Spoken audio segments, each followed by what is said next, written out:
Alright, ladies and gentlemen, I'm here on the show to recap the last game of the SEC tournament here tonight between number 6 seed of Florida and number 3 seed Alabama.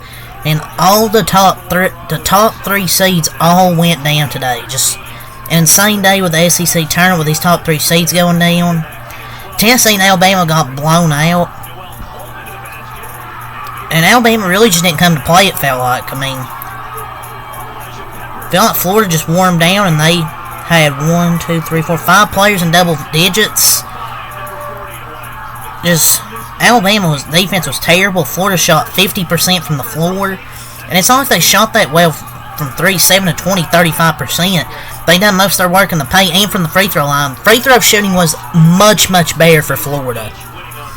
Much better. I thought their defense played pretty well. I know it says 88 points, but Alabama's getting most of that when Florida really let their foot off the gas. But Florida done a much better job free throw shooting tonight. 31 of 36, 86.1% compared to last night. 23 of 41, about 50%. So they done much better from the free throw line, which you have to do in March. But they also done a really good job attacking the basket. And they just have so many bigs that can wear you down. With Tyrese Samuel, Micah Hanlogton, Alex Condon, and forwards, and Alex Condon a forward, and Tyler Hall and Thomas Hogg. Their guards was Zom Pullen, Walter Clayton Jr. and Will Richard. This is a team you don't want to play in March. Well, it's already March, but I mean in the NCAA tournament, because this Florida team will give some teams some problems. Because they have so many good bigs with Hanlogton, Tyrese Samuel, Condon, Thomas Hogg when he plays. They have some really good guard play. They're going to be tough to beat. And they can shoot the 3-ball well. But they really didn't have to tonight from where they shotgun the free throw line and attack the basket. For Alabama, they just didn't really shoot well. I mean, I guess 46.5%, but only 24% from 3. They were getting a lot of open looks from 3. They just weren't going down. Only shot 69% the free throw line. Well, nice. Both teams really didn't turn the basketball over. Really clean game. It's just Florida getting out to that big lead at halftime, 48-33, really hurt Alabama. And Alabama was down by as many as like 20.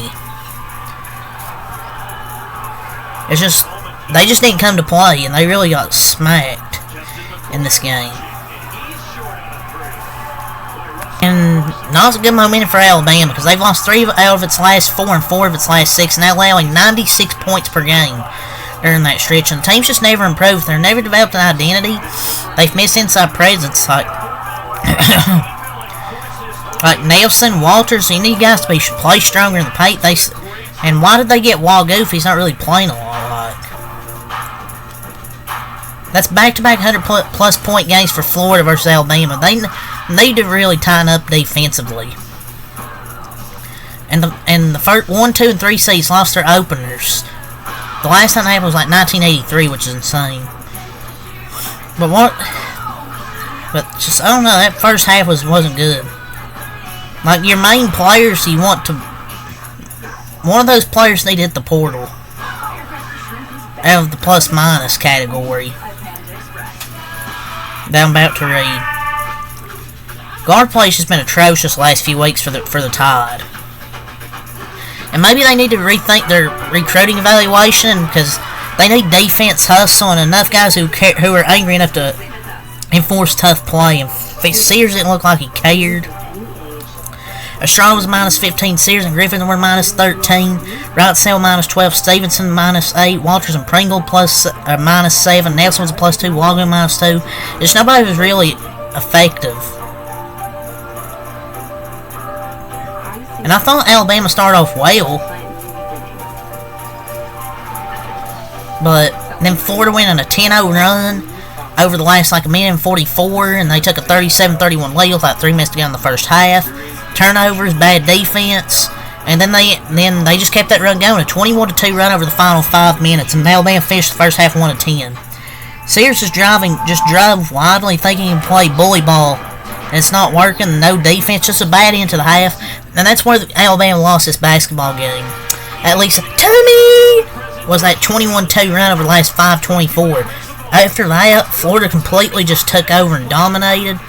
In the second half stats, Florida was started off good, 7-15.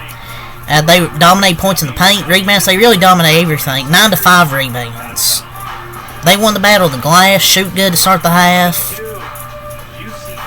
And Latrell Wrightsale was on the bench with his right knee wrapped, so maybe hopefully he's good for the tournament. But Alabama, they tried to go on a run over the last. They were on a quick 7-0 run, but it was 88-73 with like 4 minutes left, and I don't think Florida was trying defensively. And Nate Oates set to receive that a big extension on making one of the 5 highest paid coaches in college basketball. Yeah, not a good look. He needs to get. They just need to play better defense. If they play better defense, they'll be fine. Estrada 17 points, 6 assists, 3 rebounds. Wrightsale 6 points, 2 assists, 4 rebounds. Grant Nelson 11 points. Nick Pringle 12 points, 10 rebounds. Probably looked like one of the only players that cared out there tonight. Had a dozen points with 10 boards. Rylan Griffin 7 points. Stevenson 7 points, 4 rebounds. Walters 6 points, 2 rebounds. Sears 22 points, 4 assists, 4 rebounds.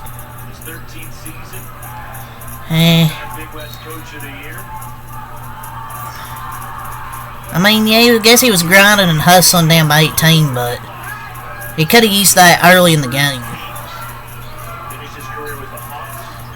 It's not a good first half. I mean, he's a gifted scorer, but doesn't really do much else. See, just turns the ball over too much. But the first time Florida's advanced to the semifinals since 2019 in the ACC tournament. And I think tip-off will be like, I don't know what time tomorrow. But just a massive, massive W. Dog performance by Florida, so I'll see you until next time I have a lot. Peace, and I'll do the ACC semifinals tomorrow.